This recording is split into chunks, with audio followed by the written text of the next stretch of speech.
నారాయణపేట్ జిల్లా మక్తల్లో MP DK అరుణ కాంగ్రెస్ ప్రభుత్వంపై విమర్శలు చేశారు. రుణమాఫీ చేయడంలో కాంగ్రెస్ పార్టీ పూర్తిగా విఫలమైందన్నారు.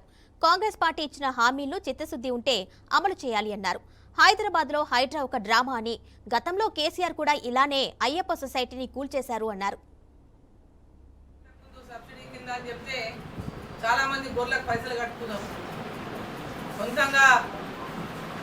గొర్రెల కాపర్లే ఈడీలు చేసి గవర్నమెంట్కి అప్పచెప్పింది. ఇప్పటిదాకా వాళ్ళ చెక్కులు వాపస్ ఇవ్వాలి, వాళ్ళ చెక్కులన్నింటి కూడా వెంబడే వాపస్ చేయాలి.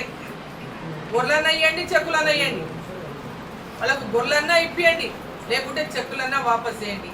మేము వస్తే గొర్రెలు ఇస్తామన్నారు, ఆ గొర్రెలు ఇవ్వలేదు, ఆ చెక్కులు వాపస్ చేయలేదు. ఎలక్షన్లో అప్పుడు చెక్కులు వాపస్ ఇస్తాం, అది ఇవ్వలేదు, రెండు చేయలేదు. అది వెంబడే ఆ యొక్క గొర్రెల కోసం కట్టినటువంటి గొర్రె కాపాలు కట్టినటువంటి డీడీలను వెంబడే వాపస్ చేయాలి, లేదా వారికి అంతా గొర్రెలు ఇప్పియాలి, లేదా వాళ్ళు కట్టినటువంటి డీడీలను వాళ్ళు ఏ నాడు కట్టినో ఆ నాడు నుంచి మీరు ఇచ్చే వరకు వడ్డీతో సహా వాళ్ళకు డీడీలు వాపస్ చేయాలి, వాళ్ళ డబ్బు వాళ్ళకు వాపస్ చేయాలి.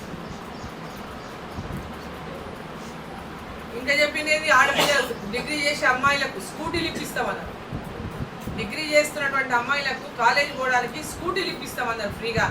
మరి ఇక్కడైనా ఏ అమ్మాయికైనా ఇప్పటిదాకా స్కూటీ వచ్చిందా ఈ రాష్ట్రంలో? మరి ఆ మాట ఎందుకు తప్పినట్టు?